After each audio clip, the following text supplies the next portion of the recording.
شہریار افریدی صاحب کے ساتھ میں مسلسل رابطے میں ہوں. 2 دفعہ میں ان سے ملاقات کر چکا ہوں. شہریار افریدی کا مرال جو ہے اسی سے واضح ہے نا کہ یہ صعوبتیں تب ختم ہوگی جب یہ ان کے آگے ہتھیار ڈالے گا. کوئی بھی یہ اندازہ نہ کریں کہ یہ نفرت کے بیج جو ہیں یہ مہینوں میں ختم ہو جائیں گے, یہ ایور لاسٹنگ ہوں گے. اور تو مورال یہی ہے کہ مورال جو ہے یہی مورال ہے یا یہی. دیکھیں آپ کو میں بتا دوں کہ آج کل جو پی ٹی آئی کی نظر بند لیڈرشپ ہے ان کا مورال لازماً جیل میں تکالیف ہیں, دھمکیاں ہیں, تھریٹس ہیں, ان ہیومن ٹریٹمنٹ ہیں. لیکن جو سب سے اہم بات ہے کہ جو ان کے اہل خانہ ہیں, آپ یقین کریں کہ اگر مورال ان کو مل رہا ہے تو سب کو اہل خانہ کی طرف سے سب کو یہ میسیجز جا رہے ہیں کہ اگر پریس کانفرنس کر کے آؤ گے تو آپ نے گھر نہیں آنا ہے. لہذا لوگ خود تو ڈٹے ہیں, کڑے ہیں, لیکن سلام ہے ان کے اہل خانہ کو. ان کو پتہ ہے ان کے جو قریبی عزیز ہیں ان پہ کیا بیت رہی ہیں, لیکن وہ خود سمجھتے ہیں کہ اس وقت میں خان کا ساتھ چھوڑ دینا وہ بغیرتی ہوگی. خان کا ساتھ چھوڑ دینا یہ, اگر اس روش کو ہم سیاست میں مزید آگے بڑھاتے ہیں اس کا مطلب یہ ہے کہ آنے والے وقت میں کوئی بھی سیاسی لیڈر محفوظ نہیں ہے. یہی عمل جو اس کے ساتھ ہو رہا ہے پی ٹی آئی میں خان کے ساتھ ہو رہا ہے, یہ کل نواز شریف کے ساتھ بھی ہوگا, یہ کل زرداری صاحب کے ساتھ بھی ہوگا, یہ شہباز شریف کے ساتھ بھی ہوگا, مولانا فضل الرحمان صاحب کے ساتھ بھی ہوگا. آپ سیاستدانوں کو بے توقیر کر رہے ہیں, گویا اپنے آپ کو بے توقیر کر رہے ہیں.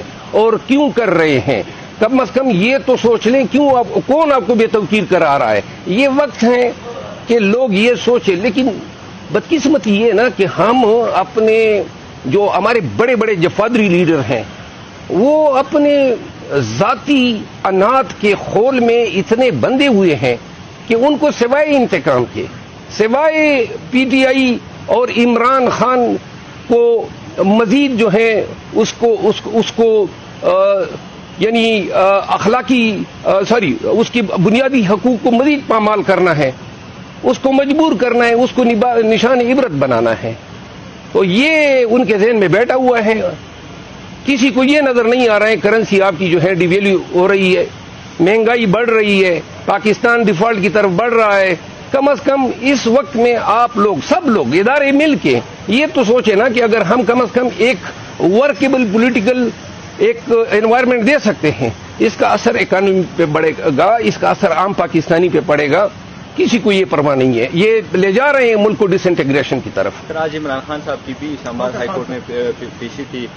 جو کوئٹہ میں جو وکیل قتل کیا گیا ہے اس کا پورا ملبہ عمران خان پہ ڈالا گیا, تو اس حوالے سے بتائیے گا کیا عمران خان صاحب آج پیش ہوں گے یا استثناء کے لیے کوئی درخواست وغیرہ آپ لوگوں نے دائر کی ہے؟ میں گزارش یہ کر دوں, عمران خان کو تو 14 دن کی یہ ملی ہے پروٹیکٹیو ویل, آج تو پیش نہیں ہوں گے.